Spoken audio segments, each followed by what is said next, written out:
Welcome, welcome, welcome. As most of you know, I'm Harry Wendt, and I'm the one who wrote the Crossways materials. But I'm happy to have, to my left hand, Reverend Timothy Dacre, Timothy Schaefer, whom I've known for many years. But I'd like him just to tell you a little about himself and his association with Crossways.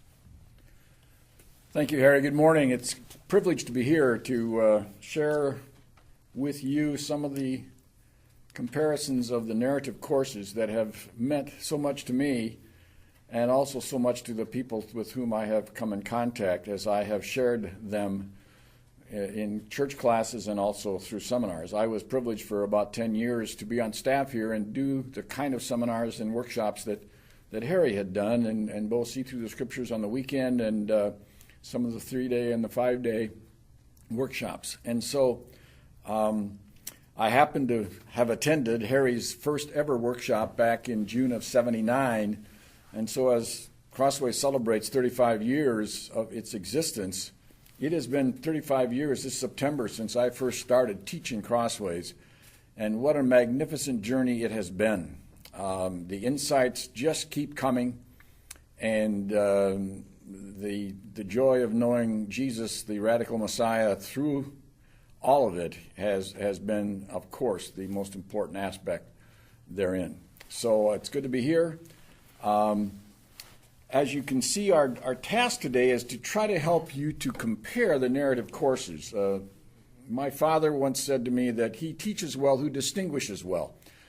To the extent that that's true, we want to help you distinguish between the 4 narrative courses, which are Crossways, the Divine Drama, and See Through the Scriptures. Their relative size can be seen by the piles in front of you. 6 books for Crossways, 2 for the Divine Drama, and 1 smaller one for See Through the Scriptures.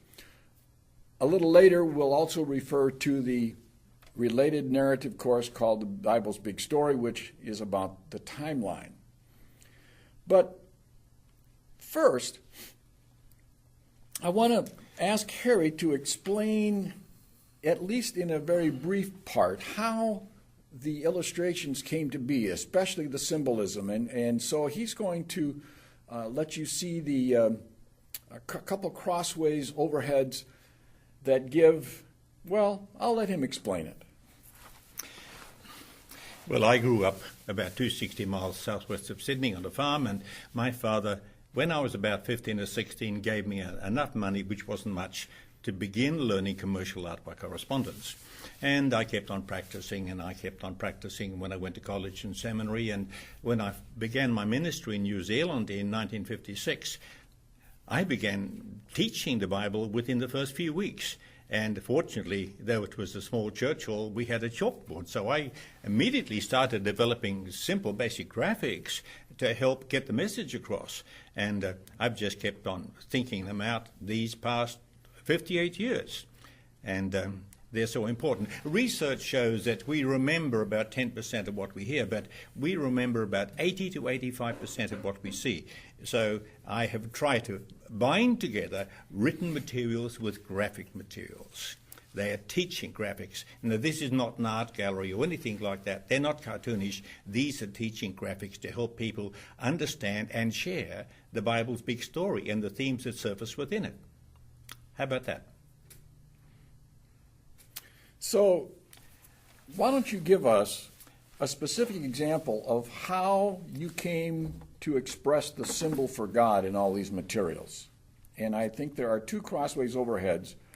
One of them is there for the people to see. And when you get done talking about that, you can morph right into how the symbol for God came into existence, for example.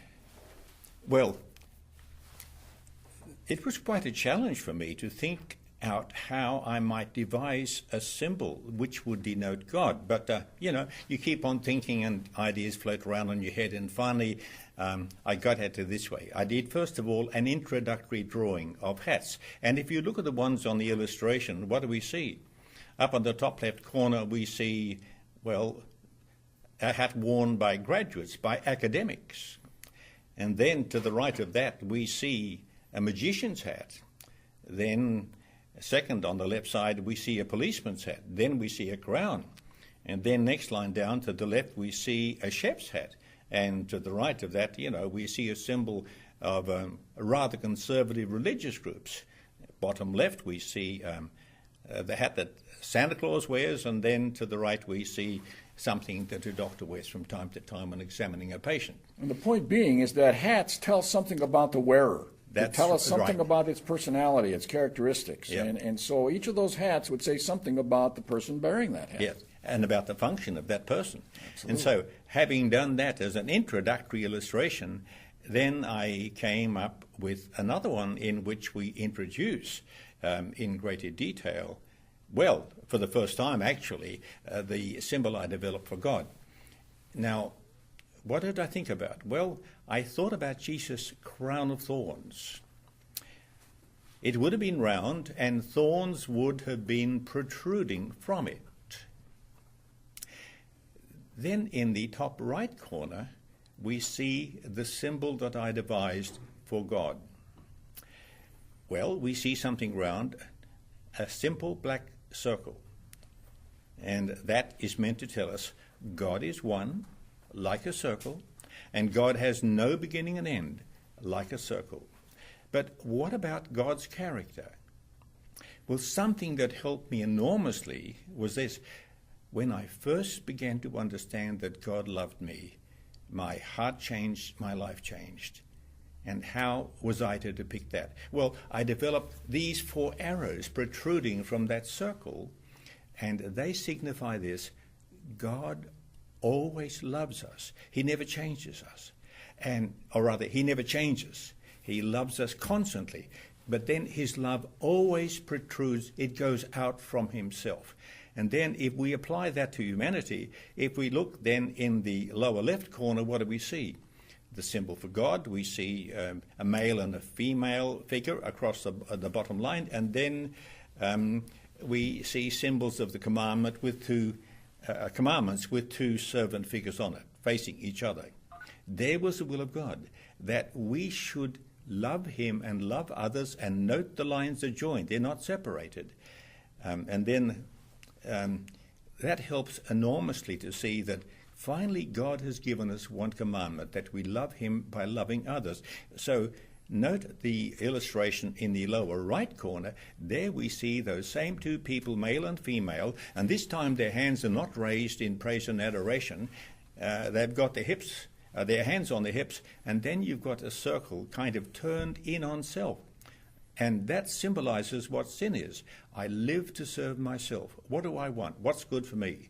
So that helps us see the struggle that goes on throughout the entire big story that works its way through the Bible. And so the lower left-hand one, really in essence, is kind of a picture of what the image of God is, in which we are created as human beings, to be like God. We can't look like God because God is a spirit, but to be like God, to copy God. And so like God, we were designed to love him and love each other and to have this constant, ongoing community. You're right. Well done. What would the world be like if everybody on planet Earth asked only, how can I devote life to glorifying and serving God by serving those round about me? A totally different world. But that was God's will from the beginning. And we see from that the separation that sin causes, because now there's a break between humanity and God and humanity and humanity. That's right. And so now, what a lie. Yeah. God's intention was to have all 6 billion people on the world get up this morning concerned about you and me. Mm-hmm. Sin says, well, if it is to be, it's up to me. I only have one worried about me now because of sin. So that's an excellent example of how your artwork developed into symbols, and the symbols meant something. Yep. So what we want to do today then is to kind of compare these various narrative courses. And the first thing I would like to suggest is Crossways, well, it's not a suggestion, it's a reality. Crossways was your first production. And the other courses developed from the complex to the simple. Therefore, these overheads are not in See Through the Scriptures because the symbol for God was already developed. And it wouldn't be bad if you want to teach the materials, at least as you commit to them, teach the Crossways. Then you get the big picture, you get the ability to fill in all the gaps. Then you move, as you did, from the Crossways to the Divine Drama, from the Divine Drama to See Through the Scriptures. It's just a suggestion. But at some point, there are going to be concepts in the See Through the Scriptures manual, for example, that really are developed much more thoroughly in the courses that have come before it. So let's have a look then at how we can compare and contrast these various narrative courses. So if we could get that up on the screen. So we can compare. And what I've done along the left side is to put the major themes that each of these courses embrace and present. And there are 8. All of them start out, as the Bible does, with the reality of creation.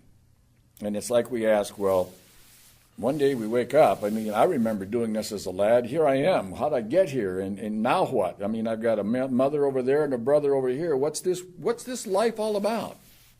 And so what I've done is STS is to the right of that, and each number in the STS units, there are 44, represents one illustration that's come from the previous courses and one page of notes.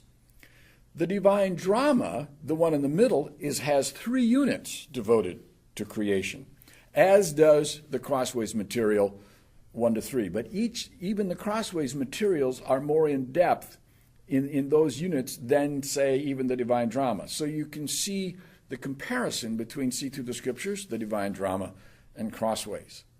We then move to the fact that humanity ends up at odds with its maker. And so 2 illustrations, 7 and 8, and then Divine Drama 4, and then Crossways 4. And then the maker in the next section seeks to be at one with its creation. God seeks to rescue humanity from its own self-made mess. 9 to 12 in See Through the Scriptures, 2 units in Divine Drama, and 5 units in Crossways. So before we go any farther, what we want to do then, and you'll see the complete picture. Maybe it would be good to see the complete picture before what we're going to do is back up then and have Harry summarize an illustration from each of these sections. So next, once God wants to try to pull back the world together, he calls a people. And much of the Old Testament, as you and I both understand, is a record of a failed mission. And so it is important that we understand that and see how that failed mission actually comes out. And so in See Through the Scriptures, there are 8 illustrations, 13 to 20. In the Divine Drama, there are 7, 8, 9, 3 units on the failed mission. But look at Crossways. 11 units, which take you through Joshua, Judges, what we call the Deuteronomic material, and Kings and Chronicles. And there are 11 units which show the student the struggle God's people had in catching the spirit of Sinai, catching the spirit of what God intended for them to be and to live. Well, not everybody fell prey to the mistake or to the failure. God raised up these guys called prophets, full of prophetic compulsion. Some, like Jeremiah, hated the fact that they had this compulsion. But they were covenant prophets. That is, their primary mission was to point the people back to Sinai, point them back to God's intention of what he had in mind for them. And so, See Through the Scriptures devotes units 21 through 24 to that task. Divine Drama has only 1, but again, look at Crossways. You can see the in-depth. Units 21 through 30, each of the covenant prophets is examined in depth to see how they stood out in the midst of their culture and said, folks, you're not living the way God called us to live. What comes next is that the prophets, based on the promises to Abraham and to David, always said that someday these covenants of divine commitment would occur. And they painted this broad panoramic view of what the age would look like when God's great king, his great Messiah, would come. The problem is that even the messianic hopes themselves were a little befuddling in the minds of the people and were all across the board. And so we show the problems of messianic hopes. And so see through the scriptures, it's 25 through 33, divine drama 11 through 12. And again, with a couple units exceptions, which are noted there, units 31 to 41, unit 40 being itself devoted to messianic hopes in the Crossways material. And my experience has been that this is one of the more unveiling or enlightening, ahas for people who have never studied this, to see the mistaken messianic hopes that the people had during this time. Then the climax, Jesus and the true messianic kingdom. 5 illustrations in See Through the Scriptures, 2 units in the divine drama, and 8 units on the 4 Gospels in Crossways, which deal with Jesus as the long-awaited, expected Messiah and the nature of the kingdom that he proclaimed. Then, of course, we have to at some point talk what life in the Messianic kingdom looks like. Units 39 to 44 and See Through the Scriptures, that's like about 5 illustrations. 6 units in the divine drama, everything from 15 to 30, the last half. And of course, in Crossways, it's the book of Acts and the Pauline epistles, 50 to 60. Understanding, of course, that embedded in the Gospels is also a plethora of information or teaching on what life in Jesus' kingdom looks like. So at the end of all that is the timeline that holds the whole narrative together. So now what we'd like to do is show a representative illustration that is in all 3 of these. And we'll go back up now to the creation. Here we are. So, Harry, over to you. So, let's look at perhaps a key illustration in getting across the facts and the implications. What do we see? Well, in the top left, we see just a simple depiction of planet Earth. And attached to it is a label. And to the right of that label, you see the symbol for God. Now, what do the words say? God is saying, my property, handle with care. The profundity is profound. God is saying, I made the planet and I still own it. He has not given it to us. We are merely tenants on his planet. Now see the illustration in the lower right corner. We see a person. And we see simple depictions of an eye and an ear and a nose and a mouth and a throat. And what is God saying there? Again, my property and instrument for service. Develop, care for, and use responsibly. That's a bit of a shock because people like to say, this is my body. Don't you tell me what to do with my body. I'll do as I please with my body. No, it all belongs to God. And those 2 simple little illustrations are saying profound things. May I just interject, Harry? On the way out of a restaurant, I bugged my whole family because I talked to anybody.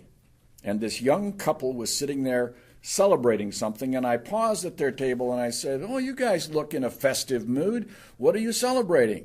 "Oh," she said, "I just graduated from college with a degree." And I said, how wonderful that you can now use this gift from God and the body he's given you to go out and serve people with all this knowledge. And she responded without hesitation, and she looked at me in disgust and said, "Oh no, I've got a good education to get a good degree so I can go out and make a lot of money to make myself happy." Therein lies the wisdom of what God is telling us in the creation, and you nailed it right on the head. My property an instrument for service, develop, care for, and use responsibly. Magnifique. Excellent. So that deals with creation. Do we have another creation, or is this like my memory is? Yes, that's it. Oh, and so you're just showing where those all showed up in the various courses? Is that okay? So those are the where those show up. And of course, there's much more about creation in Crossways. In fact, the whole Bible is full of creation motifs. And as most of you know, the most amazing one is, of course, John 1, the first chapter. So that's creation. Well, the next one, humanity at odds with its maker. And you have there, again, a lead-in to show the fact that we are at odds with our maker. This illustration depicts God's original plan. And what do we see? In the upper section, we see that symbol for God, and above it, we see a crown denoting the fact that God is maker, owner, and he's king of the universe, the true king. And then we see two figures, male and female, with hands raised in praise and adoration. Talked about that before. Between them, we see a symbol of the commandments, and either side of that little illustration, we see two people in serpent form. Now, what's beneath it? We have a simple outline of planet Earth, and then we have people standing around that in a circle, holding hands, male and female. Now, there was God's original plan, that humanity should live together in community, See those hands at the bottom? A male hand and a female hand. Well, you can see why. The man's wearing a blue shirt and the woman has some sort of a sweater or whatever it is. Anyway, you've got a male and a female holding hands, and the message is we are to live in unity, glorifying God and serving each other. Something I like to point out is that I changed the marriage vow somewhat, so they ought to read, will you give yourself to this woman to serve her as her husband? Will you give yourself to this man to serve him as his wife? What difference that would make in marriage, and, well, what difference would it not make around the world? So there is the original plan. Now, the next one shows what went wrong. Now, what do we see there? Up top, again, we see that symbol for God. It shows up ever so many times in these illustrations. But now, what do we see on it? We see a gavel. A gavel is a symbol of judgment. And God is now saying to the world, you've messed things up. And the illustration tells us how. What do we see? Well, again, we see that map of planet Earth. Now, what do we see happening, though? Well, look at the top right corner. We see that symbol for God coming in and breaking the relationship between God and humanity, fragmented the relationship. Excuse me, Harry, you got the symbol for sin. What did I say? Symbol for God. Getting a bit old. No, that's fine. And of course, the magnificence of that symbol for sin is that it's love turned in on self. Yes. What God intended for us to do to others, by nature now, because of the bondage of sin, we end up doing it to ourselves. Yep. And so that comes in and breaks the relationship. Yep. So, yeah. Then we do have that symbol for God there, but now sin has come in and fragmented the relationship. Yes. Yep. Now, what do we see then above that? We see two people with a symbol of fragmentation between them. You've got a break between male and female. And then what do we have below that? We have another a break. Well, maybe between their sons, Adam and Eve, Cain and Abel, and so forth. But it just goes on and on and on. And then you can see a break. Well, there is a female figure, and then there is something with wings.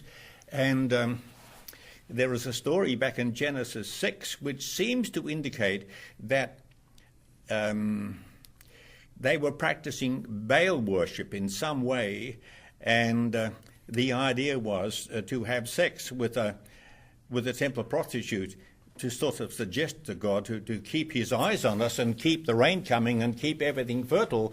And then the next one around shows a fragmentation and a mouth, because in the story of the Tower of Babel, what do we find? The language was all confused. So you simply have chaos, a break between God and humanity, between male and female, brother and brother, between the heavenly and the earthly, and now languages are confused and people can't understand each other. But it's gone from unity to chaos and fragmentation. And locked inside the symbol for sin in all of those is the human body, the human persona with hands at its side. I don't need God. I'm doing well by myself. Right. And so the Bible always talks about sin, doesn't it, as a bondage, as a slavery from which we need to be rescued.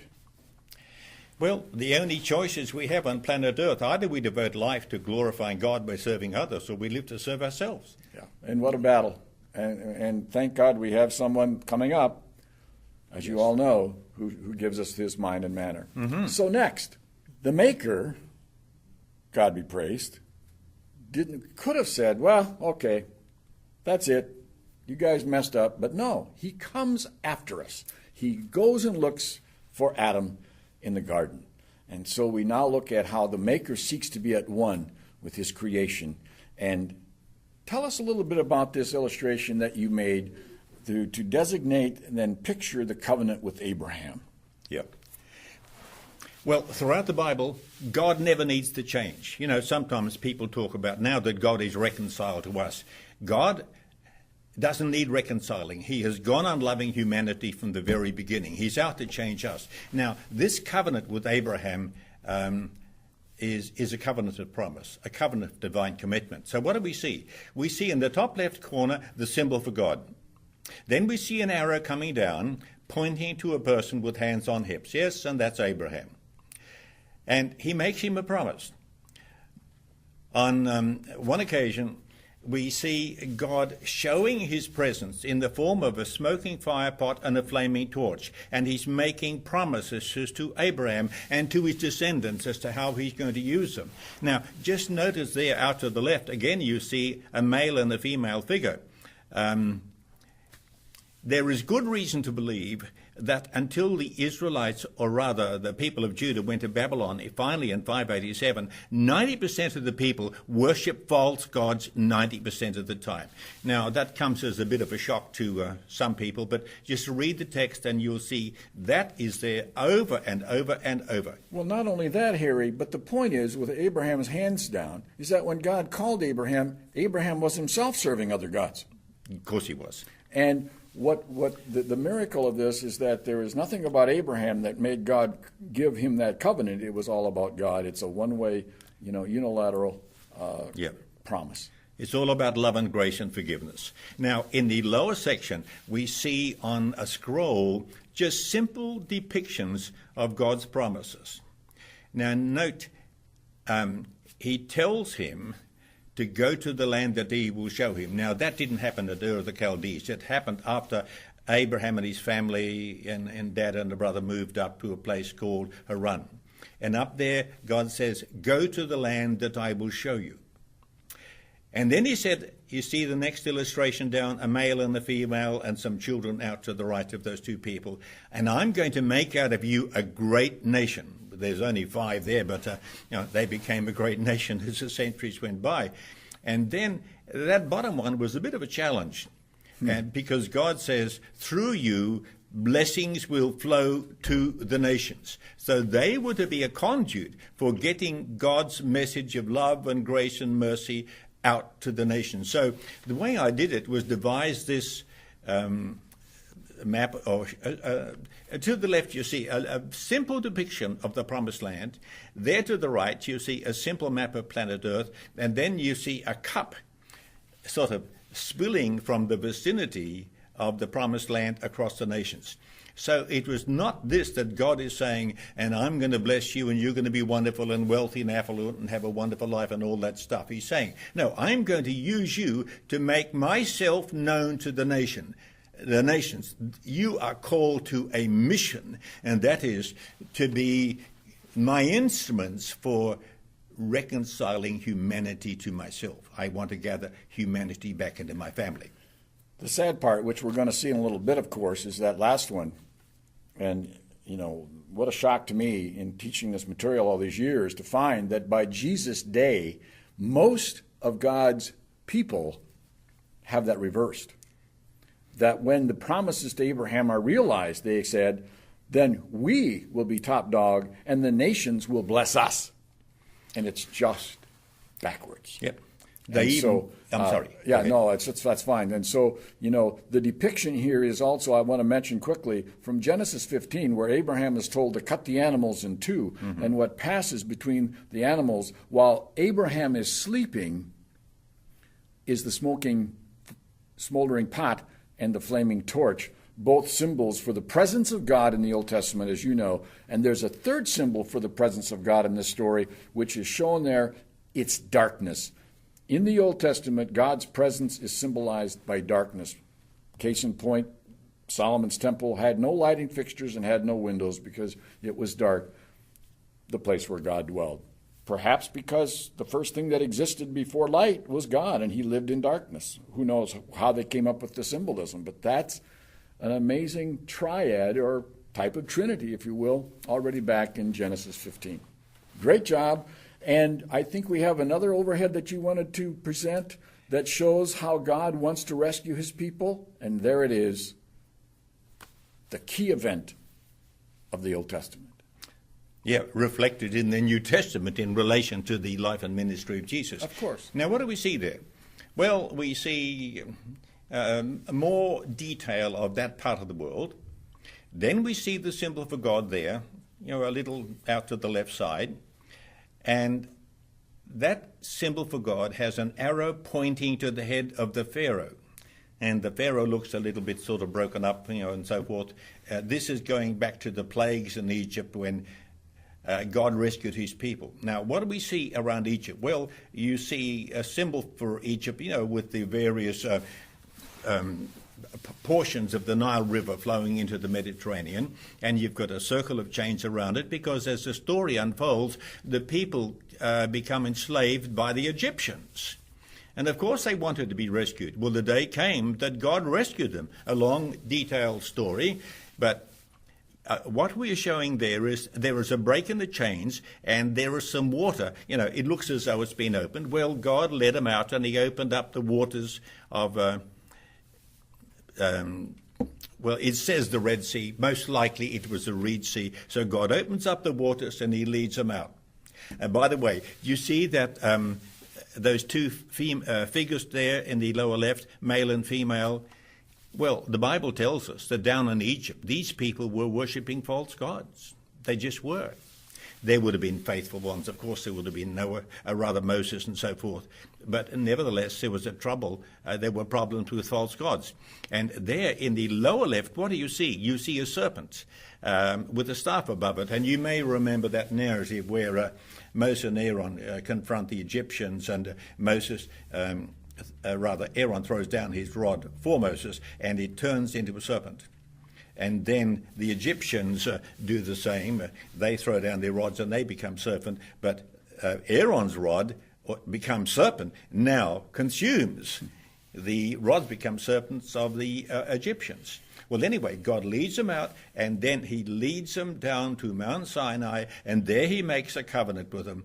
There is much more than simply giving them the Ten Commandments. He made a covenant with them. We call it a covenant of human obligation. It would be better if we called it a covenant of human response to divine grace. Well, anyway, he leads them then from Sinai, and you can see Sinai, the people round about it, the tabernacle underneath it, symbols of God's presence at the top of the mountain. And then the people move on, they travel around in the wilderness, and finally they cross the Jordan, they come in from the east side, and they pass through and they enter the promised land. But that story, the truths embedded in that narrative are so important, and it's rather important to remember that later on in the Gospels, when Jesus is on the Mount of Transfiguration, Moses and Elijah show up, and they're talking to him about his coming exodus, his rescue event, which he will complete in Jerusalem. So it's important to know the background here just to see what Jesus is referring to, or what the Gospels refer to. So you mean this God is that patient? He comes to an Abraham who's serving other gods, and now he comes to the people, his offspring, the patriarchal descendants are now in Egypt serving other gods, and God comes again, and then he comes again in the person of Jesus? What a God. Marvelous, marvelous. And this is the God who seeks to be at one with its creation, and our point and our hope is that the use of these materials for you and anybody else you can convince to use them will help us all understand that and grasp that. So it's difficult to grasp. The little loop in that circle there shows the wilderness wanderings where they grizzled, grumbled, and complained. And so we have to spend time, if you will, suffering with the suffering of these people, trying to get an understanding of what God meant for them at Sinai when he said in Exodus 19, you are to be a kingdom of priests. And so what we see is the story from Joshua through Chronicles and beyond, the story of a failed mission. And that's the next section of these narratives. And the representative, there it is, the record of a failed mission, 8 and 11 units in Crossways. We have to see what you made a marvelous illustration here so we can contrast what actually happens. So explain the because therefore. Marvelous illustration. Well, it helps greatly because it sees the consistency of the theology in both Testaments. Now, in this illustration, there in the upper left, we see that one which we've just had a look at, a rather simplified version, but it's the Exodus from Egypt, the rescue. Now, remember again that when Moses and Elijah were meeting with Jesus on the Mount of Transfiguration, they're talking to him about his coming exodus, which he will complete in Jerusalem. So they refer to Jesus' life and ministry as a repetition of the Old Testament event, or there are parallels. Now, what do we see? That Jesus lives that servant life. He went to the cross, which was his throne. But at the cross, he was doing his very best, his utmost, as the ultimate servant. Then he goes into a tomb, and 3 days later, he rises from the dead, comes back to life, and then eventually he ascends. Now, well, actually, when he ascended, he didn't go anywhere because he didn't withdraw his presence, he transformed it. And he's all around us, and we live in his presence. Well, he said that, I'm with you always to the close of the age. Now, what follows in both? We see that arrow pointing down with the word therefore. Because throughout, God is saying, I am the Lord your God. This is what I've done for you. And this is how I want you to live. I want you to live as I first meant humanity to live, in community, serving each other. Now, so many people have told me that's helped them see the consistency between the Testaments. Yeah, of course. And of course, that picture is reminiscent of the picture we had of creation. It's reminiscent, as we'll see later on the timeline, of the creation in the Messianic community. And so the reason we have this, and if I could just comment, from Joshua, Judges, beginning already with Deuteronomy, what happens, not only to people of the Old Testament, what happens to people of our culture, is we want by nature to turn that picture upside down. And say, if I, then God. As if we can manipulate God, as if we can get God to correspond to our will. And of course, this is the failed mission, and it's just not in the Old Testament. It is a struggle for the Christian church of any age to get that perspective. And so that's why we spend so much time. And we are so tickled to be able to spend that time helping people see that, our troubles been around for a long, long time. And so there were people that God raised up to call attention to this upside-down understanding. And these are the Amoses and the Hoseas and the Isaiahs, and the Micahs, and the Jeremiahs, and the Ezekiel. And Ezekiel, not so much as the other ones, but these are what I call the covenant prophets. Why? Because they pointed the people back to Sinai. And so I'm going to let you talk a little bit to this audience today about these prophets. Well, what do we see? Well, first of all, we see a prophet in the lower right-hand corner, looking rather passionate. And what's behind him? A symbol of the covenant. Well, we see only a couple of numbers, but there were 6 details on the covenant. But it's showing the covenant is shattered. And this is what the prophets are saying. You don't care about me. You ignore me. You ignore my will. You do what you want. So I'm not just going to sit back and shut my eyes and ignore the whole thing. I'm coming after you. And so we see the symbol for God over Assyria, over Babylon, over Egypt. And God is saying, I'm going to use your neighbors to discipline you for the way you're living. So we see one of those arrows from the symbol for each symbol for God lengthened and pointing to that so-called promised land. And on each one is a sword. Because these people did come. And the people living in the so-called promised land went through some very difficult times because, well, they ignored the covenant. They did what they wanted, and God says, I can't ignore it. I'm not going to shut my eyes to all this. I'm going to come to discipline you. But, we need to remember that behind all this, God is always out to win them back, to win them back, to win them back, to bring them back into his embrace. Absolutely.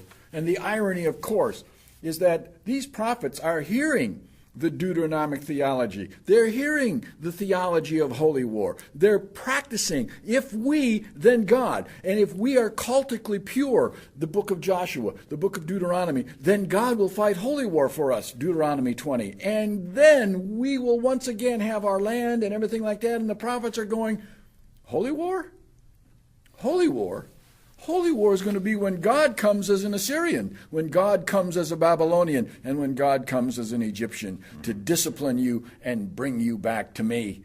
What an irony in these prophets. I just love the message of the prophets, and it's also very scary because the mirror gets held up. Yeah, quite clearly. We're talking about ourselves in many ways. Yes. Mm-hmm. And so the prophets, I remember at one workshop, a guy summarized the prophets for me. Their message, you're going to die. You're going to die. You're going to die. But there's hope. Mm-hmm. The prophets, based on the covenants to Abraham, based on the covenant to David, always said those promises of divine commitment will happen. And they painted portraits of what they thought the world would look like when the promise to Abraham and David were realized. And these then fill the next section of these books. Crossways, obviously more so than the other two. But they are important to see how mistaken they were with their messianic hopes. And so we'd like to let you now use another overhead to express the kind of a summary of these messianic hopes. What are the hopes? These surface in the books that you've referred to, Tim, of course. Now, what do we see in the middle? We see a kind of a circular thing, with palm trees and so forth, and the skyline of Jerusalem in the background and so forth. And what do we see? We see a lamb, we see the head of a lion with the head of an ox and a serpent.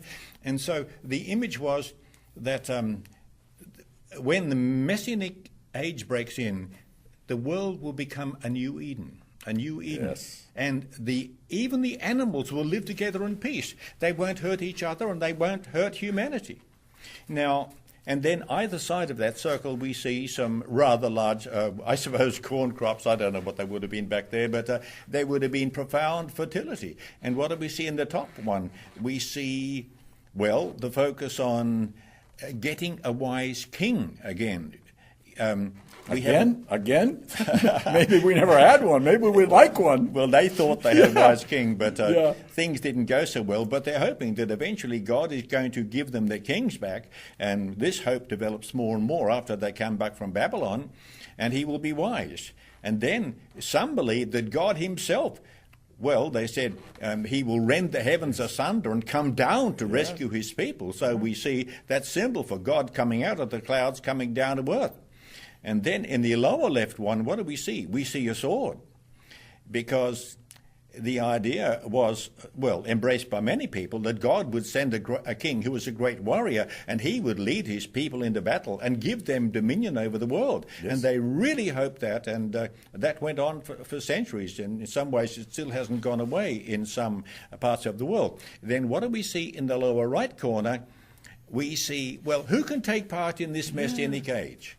Well, to the left, we see somebody inside that covenant symbol. It looks a bit like a door, but these would have been descendants of Abraham, the Israelites. They automatically belong to the people of God just because they're descendants of Abraham and so forth. Then in the further to the right, we see again a covenant symbol with somebody standing outside, and that person is a non-Jew, it's a Gentile, and the idea was, or the belief was, that if these people, these Gentiles, wanted to belong to God, they had to convert to Judaism. They had to become Jews, because the only way to God was to become a Jew. And Jesus had to deal with all those things. All those things. Absolutely. Yeah. And speaking of Jesus, it's time. Great. The kingdom of God is here, he said. The messianic age has arrived, he said. And the voice from heaven at his baptism said, "Ah, the king from the line of David. And what kind of king will he be? He's going, as you say, to do feet." And Mark's gospel, like the other three, but that's the one that's depicted. Mark's gospel is the one that's studied in all three of these narrative units. Let's have a look at that gorgeous and wonderful time there. Loaded with stuff, but just amazing. Well, I'd do better if I had about 2 hours to explain this drawing. But what do we have? Well, in the top right, we see a symbol of water and the Spirit, Jesus' baptism, and you see the crown and the servant figure. He's declared to be king and servant. Now, where does he carry out his ministry? In Mark and Matthew and Luke, for that matter, he stays up around Galilee. In John, he goes back and forth a bit, but here we show him up in Galilee, and we see that he left Galilee, he went up into the region of Tyre and Sidon, and then he went up to Caesarea Philippi, and that's where he predicted his passion for the first time. And then we see him coming down toward the region of the Decapolis, just to the southeast of the Sea of Galilee, and then we see an arrow bringing him down. He finally came down to Jerusalem, and he entered it on a Sunday, and he was crucified the following Friday.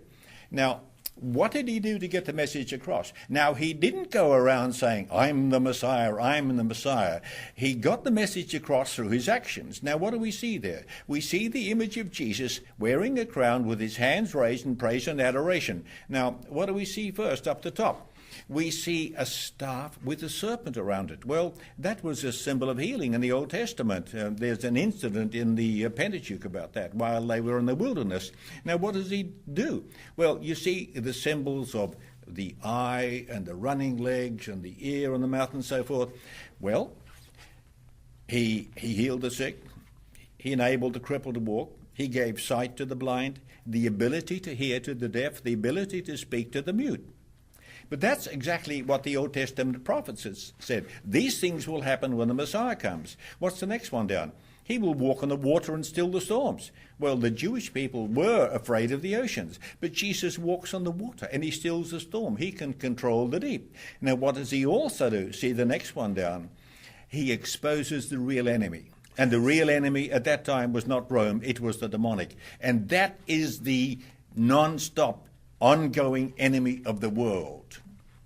It's not about politics, it's about seeing who dominates the world. And the demonic is saying, live for self, live for self, live for self, all for you.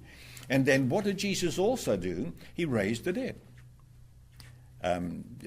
He does these things, he raises the dead in all four Gospels. But now they said that when the Messiah came, he would raise the righteous dead to participate in the Messianic age. Well, that was a hurried summary of what that picture's saying.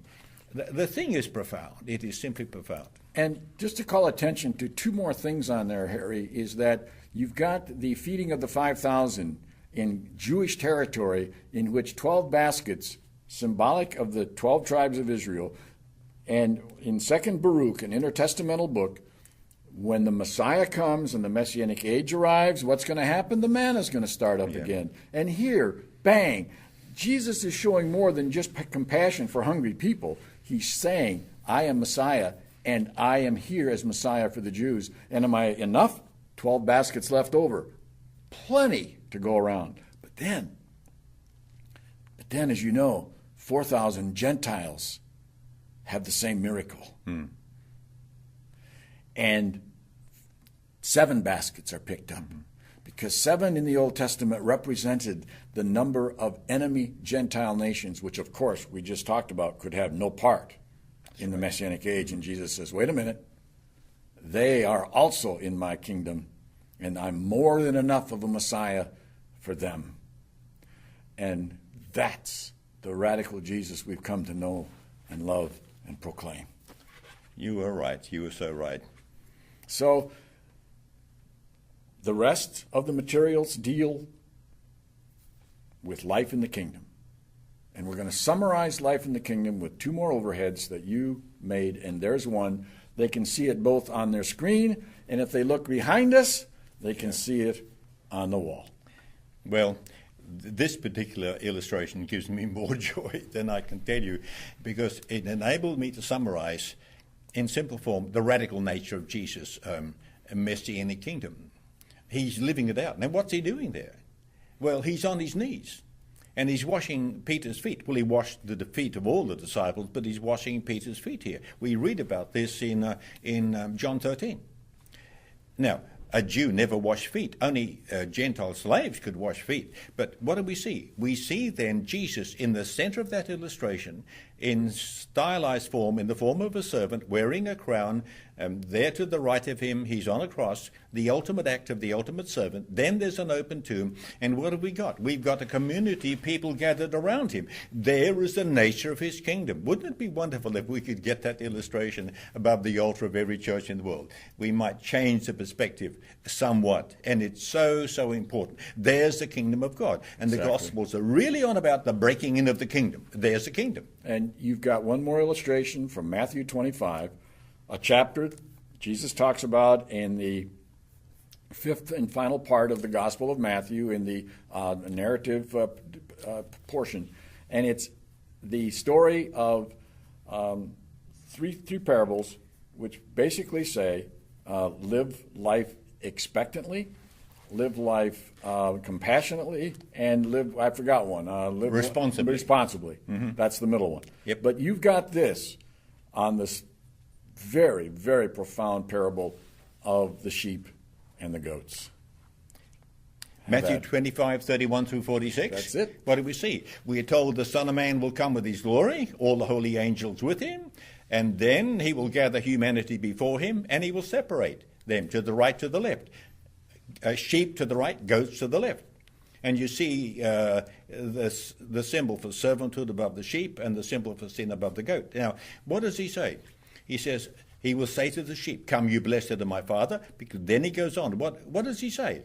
Well, you see 2 servant figures either side of that lower section, but then you see a symbol for food. He says, when I was hungry, you fed me. Then a glass with fluid. When I was thirsty, you gave me something to drink. Next one. When I was lonely without friends, you befriended me. Then clothing. He said, and when I lacked clothing, you provided it for me. When I was sick, you helped me and served me and healed me. And when I was in prison, you visited me. Look, we could talk for hours about all that. But then it sums up that at the end, we are waiting for that great welcome. Now, what do we see in the lower section? We see on that table in the middle, we see symbols of baptism. You see a big drop of water. Then you see a symbol of the Lord's Supper, a wafer and a chalice. Well, it would take a long time to explain those, not this time. But there to the left, we see food. Jesus ate with his disciples again and again, not only with them, but with other people as well. And in that world, when you ate together, you were saying, we are brothers, we are family. I will protect you with my life. And then to the right, we see the basin and the towel. We should have those 2 things on our altar too, the basin and the towel, to remind us that Jesus washed feet. Well, the call to serve others is huge. And you've got the empowerment on the lower one every time we eat a meal, Jesus is the host. Right. And that takes care of our physical bodies. And he says, that's my job, daily bread. And then you've got the one in the middle that empowers our spiritual understanding, all of which for the purpose of us to take up basin and towel. Yep. And to do feet. Well, I'm going to just repeat something again. The Bible never tells us how to reconcile God to us. He doesn't need changing or reconciling. It's all about how God is at work to reconcile us to himself. He doesn't need reconciling. He loves the world and he's forgiven the world. We need to get the message across and its implications. Okay. So there were a few questions that came our way. Thank you for your attention. As you can tell, Harry and I are passionate about this, and it's just so exciting. It never, ever gets old. But we've got some questions from you. Harry, first, do we have some ideas on what would be good teaser lines to advertise and to begin each class with? Advertising, be creative. One thing they can do to tease people is put the timeline up in the narthex of the church. What's this? Well, it's the timeline of the Bible. Wow. Would you like to know more about it? Yeah, we have a class. Tell them that once in their life they have a chance to go through every book of the Scriptures, Crossways. Express the idea that being in the Word is lifelong. It's as you say, full-time disciples of the Lord and lifelong students in His community. And so those are concepts and ideas. To begin each class, I'm speaking for myself here now, Harry, but when I know the content of an Old Testament section has a parallel in the New, such as Sinai and the Mount of Transfiguration, I will my opening devotion will do that. I will tie those together in the opening devotion. If that's a teaser, I guess it is. When anything else like that happens, I try to tie the old to the person of Jesus any and every time I can to let them see the link between old and new and the old story and the story of Jesus. So, I think maybe we could work on some of those little things that we could use to advertise a little bit more, and the question maybe is worth our paying attention to. Yeah. Yes. And the next question is weekly church bulletins. Crossways is coming. Crossways is coming. Yeah. Tell them about the story. I just wrote one today. I'm teaching in a church locally, and they wanted me to write them a paragraph on for their newsletter, and I've already done that. I'm going to also write little bullet points for each Sunday between now and the time we start. We could share those things too, Tim, with people. We could. Yeah. And there are helps. There are helps in the leader's manual too. There are. Yeah. Yes. In like for the bigger courses like Crossways, there are suggested letters for the community and so forth and so forth. The helps are there. Yeah. So have a look at those leaders' manuals. Yes. But excitement from the leaders, passion for the story, those carry. The people with credibility who make the announcements will draw people in. Finally, looking at doing See Through the Scriptures with our confirmation class, which meets once a month. Wanting to see if this would be the right level and how we would work it logistically. Well, the Divine Drama, ironically, came out as a request to to summarize Crossways for the confirmation class. Mm-hmm. I know a lot of people who use Divine Drama for confirmation, but for a class meeting once a month, See Through the Scriptures, of course, you can get it. And the logistics are in the leader's manual. I've been doing this for 35 years. My primary text, is always the Bible. This gives us a track to run on. And the pictures create memories. I will have people who haven't been through a Crossways workshop or Crossways class for 20 years will see an overhead and say, oh, I remember that. Mm-hmm. I can tell you the story behind that overhead. That's what we want. And so the logistics are to engage the children, and what often happens is that they are given the opportunity themselves once they're familiar with it, to tell what they understand about this picture to the rest of the class. That can be a real tense moment, but also a very huge learning moment. And so those were the issues that were questions. But getting back to the narrative, no matter which of these three you decide to go with, you need a constant companion. Harry, this is your, in my opinion, most amazing production. I cannot teach without this on the wall. And I have the big one. $200 and some, money well spent. You pay that to fix the wiring in your car when the critters eat it. And there is a companion study book, The Bible's Big Story, Our Story, to help you learn the language of this thing. You know, seeing this for the first time is like walking into Chemistry 101 and on the wall is the periodic table. What am I doing here? But you learn the periodic table and you can't do chemistry without it.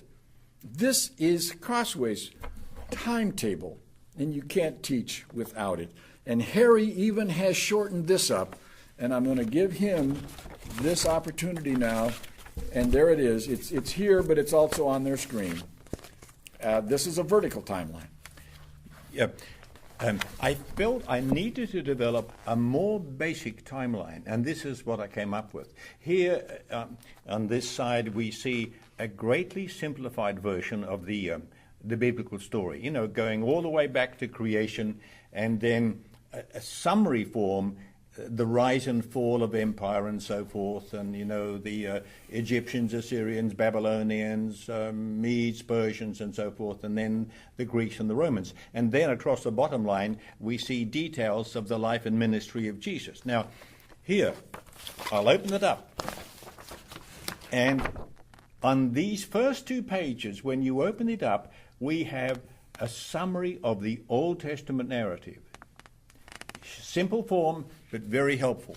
And here on this page, if you turn it over, we have 1 page explaining the New Testament story. So there you've got the story in pictures and explained at a basic level. And this has helped a lot of people. It, you know, sort of comes as a appetizer for the rest of the materials. Yeah, that could be a teaser as well. Yep. So. And people can use that in a more simple way to explain the message to other people. Yep. Well, I hope in some small way this comparison of the narratives has been helpful.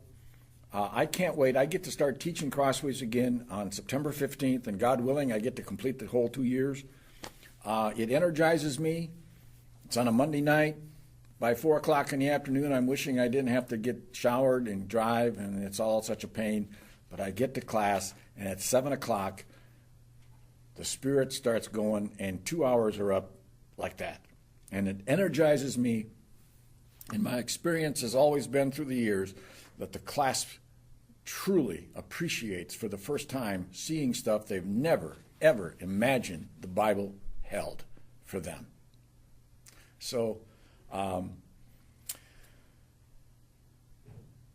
we need your feedback. We would appreciate your feedback. And so Jesselyn will send you an email on the pros and the cons of this hour we had together. But I think on behalf of Harry, I would say for both of us, you know, we wish you nothing but Godspeed and the greatest love of God that is ours in Christ that can possibly be. Live in the kingdom for now and forever. Amen. Thank you for sharing with us, and God bless you as you open that book and consume its contents and share it with others. Absolutely.